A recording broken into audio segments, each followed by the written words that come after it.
So the rear strut bar came in from Powertrix. I actually ordered it after I ordered all the control arms and stuff, but it came UPS, so obviously it came faster. The other stuff is FedEx. FedEx kind of sucks, at least in our area.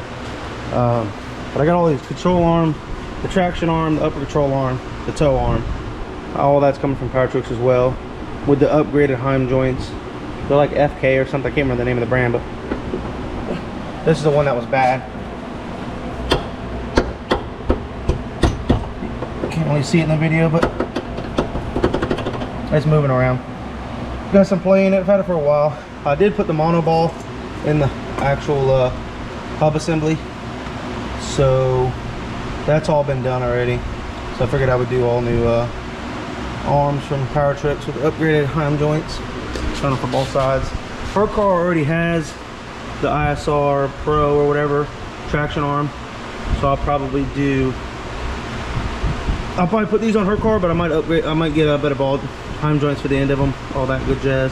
Put it on her car, so her car's got all the adjustable arms as well, so we can actually get the alignment where we want it,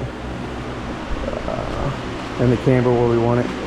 Usually on my car, and we'll probably do the same for hers, I like to be around 0 on the camber and 0 on the toe, and then I just have a pretty stiff spring to keep it from squatting. I prefer it to be as stiff as it can on the rear of these cars because it seemed to like it that much. And then the front is just going to be, you loosen it for bad tracks, tighten it for good tracks. That's really all I mess with. I don't ever really mess with the rear. Yeah, I'll lower the tire pressure for a bad track, let the tire kind of do the work, and then a good track, air the tire up obviously so it doesn't wad itself up. I actually got the Pros back on it now because I had the Hoosiers and they did good, but they required a lot of air pressure. Like 23.5 was about, I think 25 after the burnout. Like when I got back there, about 25. That seemed to be where they like to be. These ones I normally run 17 or 18 pounds, and they won't wad the sidewall like the Hoosiers do. The Hoosiers will probably work good on a 10-inch wheel. On an 8-inch wheel, 25 pounds of air, it's just ballooning the middle of the tire pretty good, and you can actually see on them. I don't know if you can see them now, but where it's not really touching this whole spot right here on either side of the tire, just because of on an 8-inch wheel that much air, like I said, it's ballooning the middle of the tire, so it's really kind of pointless. So I got the 275, because those are 295. I got the 275 Pros back on it. Some of these panels aren't too bad to come off.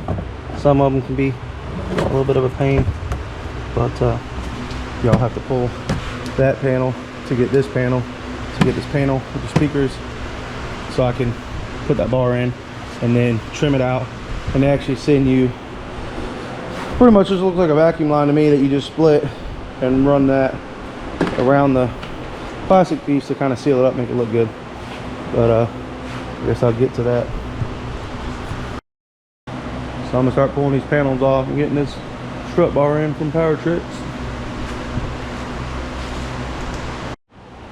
Alright, I got all the panels out. Now I'm gonna get to the shocks. Just gonna run between each one, and then I gotta take that molding, trim it, I guess, put a razor blade, split it. Looks like a vacuum line, just split it and then run that around the panel. That was just a spring sitting back in its spot. Pulling these bolts out, so I'm putting some jacking up the side to hold the shark up so it doesn't want to fall on me. Unbolt both these sides.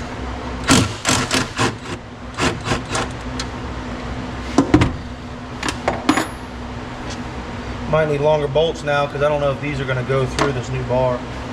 Feels really light. I'm sure it's just an aluminum piece.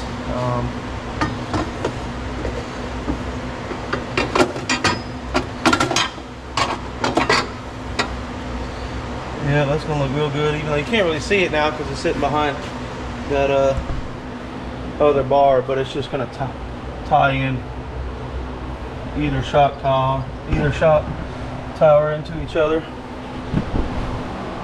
I'm about to put that bar in. I had to kind of rig up a transmission jack on this side, and then I just got my regular jack on this side. My 1.5 ton that I use on drag and drives, I try to let the trailer up with it with the car in it, and it didn't like it. So I just have to can't do it with the tire on because there's enough room in the fender for me to reach underneath and get to the bolt. Got the IDS in there right now. I just got to get longer bolts because this is aluminum. It's really light, but it's thicker, of course. So I got to compensate for a little bit longer bolts, which I believe I have some back here. So I just have to go through this, find the length that I need.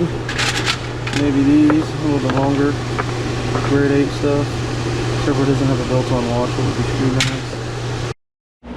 Alright, I got some longer bolts. I've been fighting with this freaking Loctite container. It's been wanting to take the dang top with it. A little red Loctite. Make sure this sucker stays together. Alright, so I'm getting the bar in now. It's a pretty snug fit. So to get my rubber mallet out, there's little lips on either side that the bar goes over. So I tap those down in there, put some Loctite on the bolts. Got it all in there. Found some bolts that had the shoulder on them.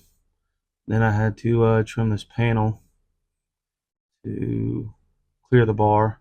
And then I put that molding around it when I got done. Just used the Dremel and then the carbide burr to kind of clean it up a little bit.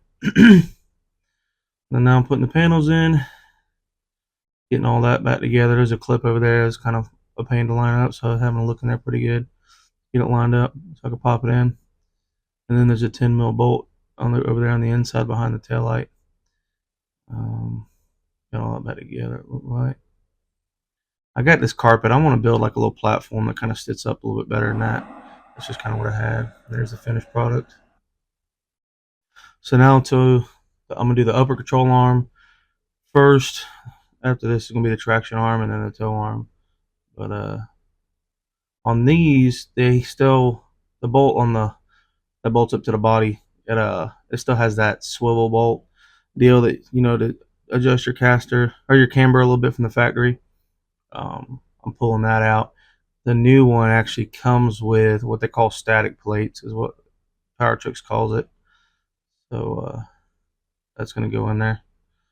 But yeah, I got to pull the shock off to get the upper control arm out because this is a full loop. I had a half loop before, but I don't remember why I got rid of it. Ended up with this full loop one. There's the IDS shock's pretty good on my car. I just had to put a shorter spring. That's an 8 DP 700 on the back now. I think the other one was like a 10, but I didn't need that much length. It's not like the thing's gonna separate. So on this one right here, the bolt just goes through. On some of the other ones, they have a little sleeve, but I'll explain that when we get to that point. There's these little pivot balls right here. I got to go in there, and then I had to. So what I did was I fully closed it all the way up, and then put it on the knuckle side first, and would extend it out. I got to put the shock back on. But I'll go underneath and extend it out evenly until the that goes through. And then I actually went a little bit farther to make sure that the static plates went in all the way into the little pocket, so I could tighten the nut and bolt, and the static plate be in its little spot so it can't move around. Yeah, that's what I'm doing here. And then you can see the knuckle has the monoball deal in it already, which makes it pretty nice for that spot. I think that's the only one that I didn't have to use that spacer on.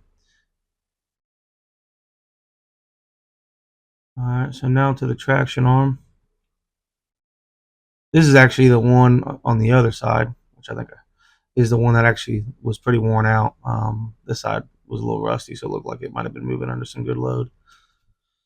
These new ones, I got the upgraded FK bearings. They had a QA1, and they had an upgrade option to a FK for like 180 bucks.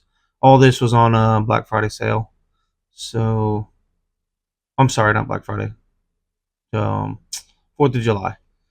So I got all these arms and then put those other ones on her car. This, I'm just moving the monoball to where it centers up. See, this one, it needs that sleeve on the inside so it doesn't crush that that ear. It was decently snug. I know it's kind of fast, but I had to push it in there. But now when I tighten this up, it won't push that ear in. No, I was just tightening up I didn't really tighten up those jam nuts just because I'm about to take it to get alignment anyways. So I was just kind of hand tightening them so I can get it up on the trailer, take it to my buddy Nick Stathas at Stathas Racing and Performance. He's going to do my alignment. He knows what to do. So we've talked it, and he's done my car over the years. I think I said it earlier in the video, but we like to do a zero camber, zero toe to have that sucker go straight down. It doesn't squat, it doesn't separate, so you know it's pretty much dead nuts, and that's kind of where we want to keep it. Now we're doing the toe arm in the back. Alrighty, got the other one off, putting the new one on. This also has the static plates on it. Since obviously the arm is adjustable, so we don't need the plates that do the adjustment for us. Using the ratchet, just go a little bit faster, and then making sure it's tight with it. So now I got to extend it out. See, I put it on like this, so when I extend it out, both sides extend out at the same time. This one needed the sleeve in the middle of it too. I kind of fought it for a second. I had to kind of swivel the monoball and then extend it out a little bit to get it lined up. We got it through, got it on. Kind of was just, like I said, just hand snugging up the jam nuts on either side, just so he doesn't have to fight taking them off. Use electric ratchet again, a lot faster, and then get my long one, get a little oomph on it. And I'm gonna do a bolt check. Make sure everything, bolt and nut check, I guess you could say. Make sure everything's tight. The lower is the only one I didn't do. They don't offer that one on Powertrix. At least I couldn't find it. So I did all the other arms under that July 4th deal. And that strut bar as well. I actually got some sway bar and links, but I didn't put those on yet. I'm going to kind of leave that alone and mess with that later.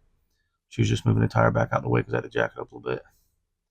I think when I loaded it down onto the stands earlier, it was a little too low for tires. So, the little sleeve that came out, since these are the 5/8 studs, that's actually what centers it up. It goes real snug into the wheel, and that's what centers it up on the hub now. And I still have the hub centric ring in the middle of it as well, with that spacer. So we'll snug up, and then I'm going to torque spec them. We're pretty much done. I'm ready to go. Take it to Stathas, get the alignment done.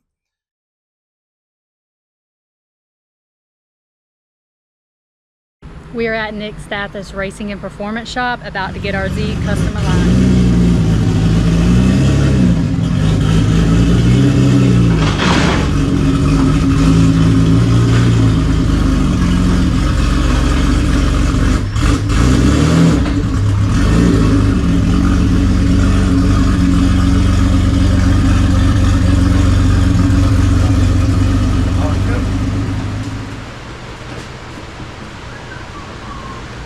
Always something.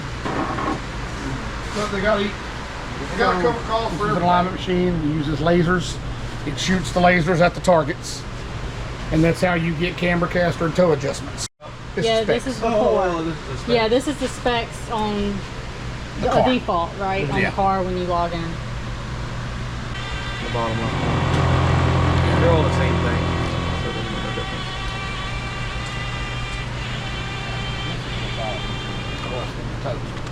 It's way off. The rear end sitting like this. We need to bring them back like this. And you see how this one's facing. This wheel's facing negative 53, and this one's facing negative 4. Well, that's a combination of negative 57. If you bring this one over 53 and bring this one over 4, that'd be 0. And on a race car, you want your rear thrust to always be as close to 0 as possible. It needs to say 0.00 or, you know, because that means you're going straight. It's so close. That's it. Yeah. Right there works. 0.1, that's perfect. Now do the other side the exact same way.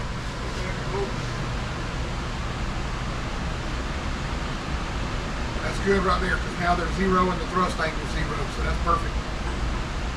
And you can try to lock everything down right there. The only one is that one right there, but that's 0.1 negative. Yeah, we'll see if you have a difference. This is 0.0 and 0.0. So right now your wheels are facing straight forward and they're flat on the ground. That's where the rubber, the tread patch that we want is flat. So that means this is the biggest part of your tread is going to be on the ground, and they're facing 100% straight because your thrust angle is 0. So that means the car ain't got no choice but to go straight down Broadway. It's crazy how, you know, with the way the factory is, it makes it look like, you know, but we know 0. Well, again, you're fighting factory specs. Factory specs, they want you to be somewhere between 2 and 17 degree for the factory, but this car has got an IRS. So it's designed to have negative camber, and it's designed to have some negative toe because this car was built to roll and ride. We're drag racing. So you want the tire, the biggest, meatiest part of the tire on the ground as flat as possible. That way you get the most traction path you can, and when you let off the brake, it goes straight forward. It doesn't pull left or right. Stayed the same. Now we're on the front. And on the front, see, here we got to do the toe on the front just a hair because we changed the toe on the rear. So now our toe on the front, our cross caster is within 2/10, and obviously the caster, it's asking you for you to be around 9.7, and we're within spec, within 2/10. And the camber on the front we didn't change last time because the car, obviously when he launches the car stands up tall. The front end actually comes up. So right now we've got a little bit of negative camber on the front, so it's off by 3/10 from one side to the other. But when he launches the car, the tires stand up, and that allows the patch of the tire to ride on the ground the best possible. So all we need to do now is pull the front toe back into 0 so the car will drive straight down the track, and we're done. What's up? This is the numbers that matter on a drag car. This stuff up here is all relevant. This is what matters. So we've got a 0 thrust. Our camber is dead on 0, which means our traction surface of our tire and our thrust angle of our car is going as much meat on the ground as possible, and the car is designed to go straight forward. That's all we care about.